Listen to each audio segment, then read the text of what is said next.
struggling to not rely on others when I come across my ideas and solutions. Whether it's for a school project, getting people together to make something happen, or simply how I should handle a situation. A few months ago, while discussing my graduation plan with a teacher, I was introduced to a program, FFI. As we explored the website more and more, it became clear that this was something I had to do.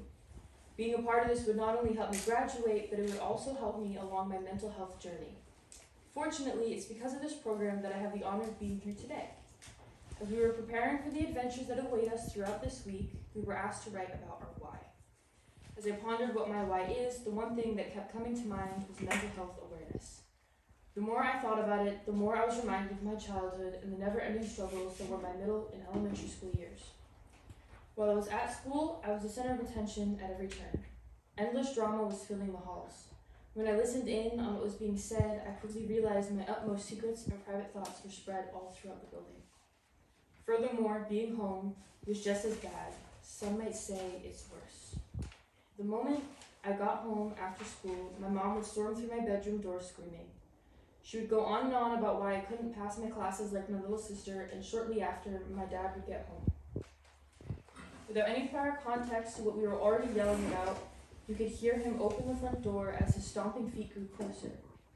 The closer he got, his overwhelming rage deafened the room, waiting for him to enter. It felt like waiting for a bomb to go off, and once it did, there was no going back. He would immediately start overwhelming the room with his voice of fury as he threw anything in sight getting closer and closer in my face.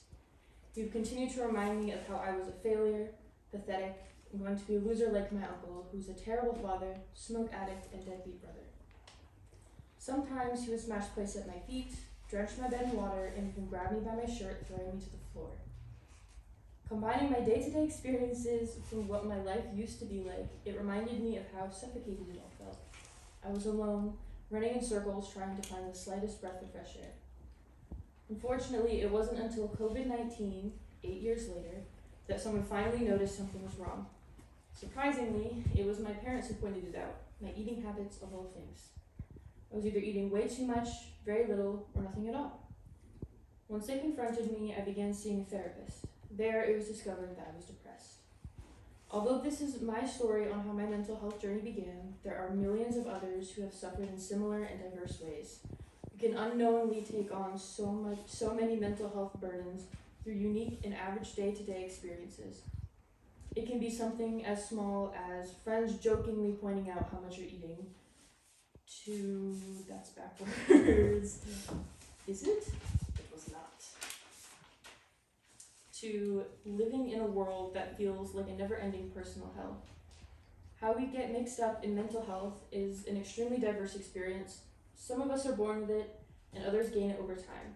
Whatever the reason, whatever the story, we all need to be seen as we are and not as lazy people trying to avoid doing the work. It's become clear over time that more and more of our societies have began claiming and self-diagnosing that these mental health struggles to fit in without understanding what that truly means. Moreover, the more controversial issue is adults refusing to accept and acknowledge the reality that is, we all have feelings, and it's okay to not be okay. I think to them, it's offensive and unfair to the ways that they were forced to endure the things that hurt them. In other words, it's the, why should I do this when I have to do this way? They were overlooked by everyone around them and told to suck it up. An example of this is a game. Unlike fighting dragons with swords and magic spells, The Static Speaks My Name is a game that plays out everyday tasks before being forced to hang yourself in a small closet. It was witnessing this take place and hearing the sounds of a man who was struggling to breathe that left me in shock to this day. I was flabbergasted with how shockingly accurate it was. At first, I was expecting it to be a long, drawn-out game to truly tell a story. Instead, I was shown a 10-minute game that was oddly both normal and abnormal. Normal and abnormal at all until you were abruptly reminded of what was supposed to happen. Something about it felt so surreal. It was me. It was my life for the past several years. Everything was normal until you looked within my mind full of self-hate and my death. Luckily, 4 years after getting the help I needed from a therapist, I've spent a lot of time reflecting on who I am and what's important to me. As of right now, I have recovered from the suffocating darkness that was my depression. It has been over a year since I have tried harming myself, and I am extremely excited to see where my future takes me. This year alone, however, I've pushed myself harder than ever before. I'm a senior, a trans son, a kind friend, and someone who listens. A lot of people keep asking me what it is I want to do after high school. If you asked me that question freshman or sophomore year, I would say I have no idea. And if you asked me that junior year, I'd say art therapist. However, as we all know by now, things change. I've gone back and forth between wanting to become an art therapist, art teacher, or a communications graphic designer, before finally coming across game art and design. At first, I thought it would be a cool and interesting career path. I could broaden my art skills and create games based off of my friends and my personal experiences. Then I remembered watching The Static Speaks My Name, and everything clicked. Since then, it's become clear that my why has always been taking a massive risk and create games that spread mental health awareness. I want to create games that not only force the players to live the life of someone else's shoes, but also help those who find it difficult to imagine a world where mental health affects everything in your life.